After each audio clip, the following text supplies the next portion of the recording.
We are in Rome. Come join us. We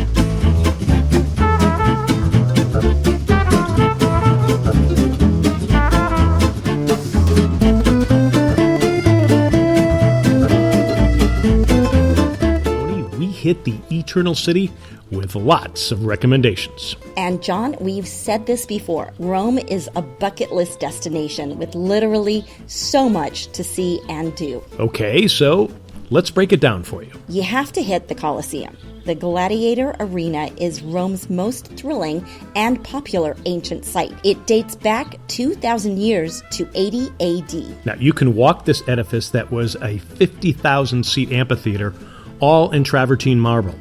Imagine the seats covered by a huge canvas awning that encircled the arena. All of this was built over an underground complex where animals were caged and stage sets prepared.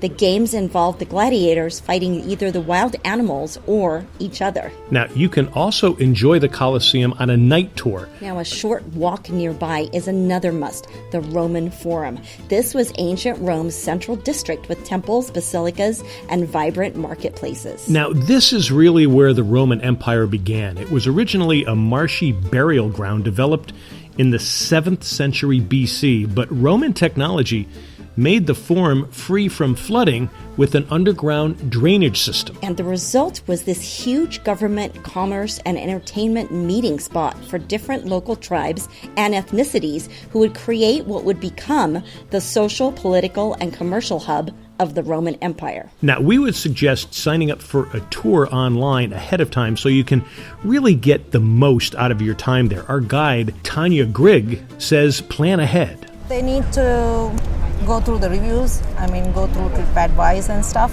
Other than that, through experience, through friends. Like if a family person recommend, that is the best way to find a good guide, I think, You have experience with us and you can,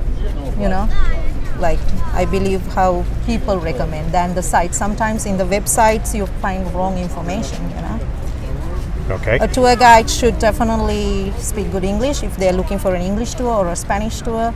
And local guides are the best, because they know what they're talking about.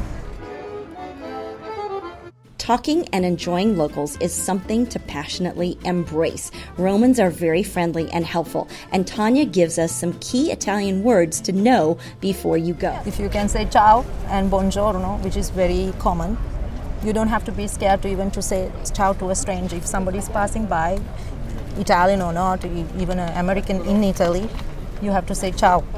That's the first thing. The experience we've had, especially compared to other countries, is that in Rome, people are approachable here. It's actually, they're more friendly to talk to tourists. Very connected, yes. We even have to say hi to the dogs that they walk, Very friendly. You don't find dogs trapped inside the house because everything is connected. You feel home, Now, I am an immigrant, but I never missed home because everybody is friendly. Next, you must hit Roscioli Salimeria. Make reservations even if it's a weekend afternoon. You will understand why it is so popular. Okay, so let's get into the food here. Okay, well, first, get the cacio e pepe.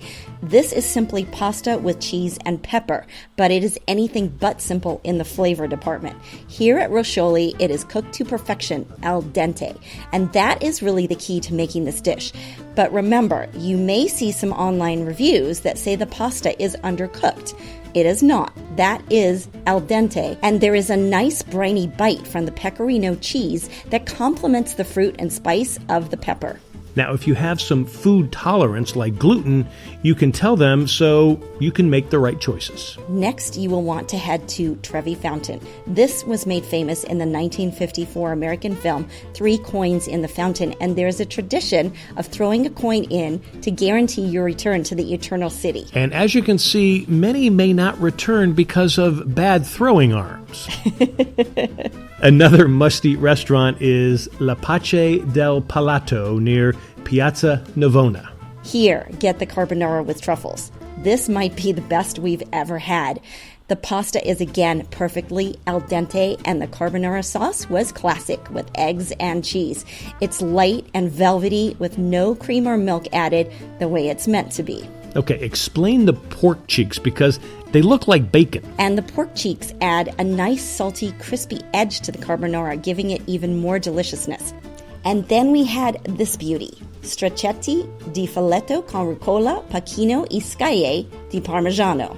Now that's easy for you to say. Now what is it? It's sliced beef with arugula salad, pacchino tomatoes, which are mini cherry tomatoes with Parmigiano cheese. Now this beef is sautéed brilliantly and then complemented by the fresh baby tomatoes, the peppery arugula, and a sprinkling of Parmesan cheese. Now, some tips when you are in Rome. First, you can go almost year-round. November through February, though, can be a bit rainy. The ideal time would be late September and October when it's not real hot and mostly dry, or May through June is also beautiful. Next, bring good walking shoes. You will walk a lot, even if you take the metro or the public bus lines. And take taxis. Just make sure that you have cash on hand. And there is a taxi app also, just like Uber. You can hook your credit card up to the app and pay that way when you order the taxi through the app. Uber is in Rome, but it is UberX, the bigger and more expensive Uber service. And Uber also offers Jump electric bikes that you can pick up and drop off around the city. Just download the Jump by Uber app from the App Store to access it. Also, get the house wine. Unlike in the U.S., this is the best one. This is the first time that we shot video off the iPhone 11 Pro, and wow, what a difference. Oh my gosh, yeah, take a look at some of these shots. Now this is at the Spanish Steps in the late afternoon. You can really get professional results. The 3 cameras on the phone allow you to shoot wide shots too. Take a look at these shots. And it also allows you to take great photos. Look at some of the food shots we got. We also have a lot more on Rome. Just go to our YouTube channel, which is at youtube.com/undercoverjetset.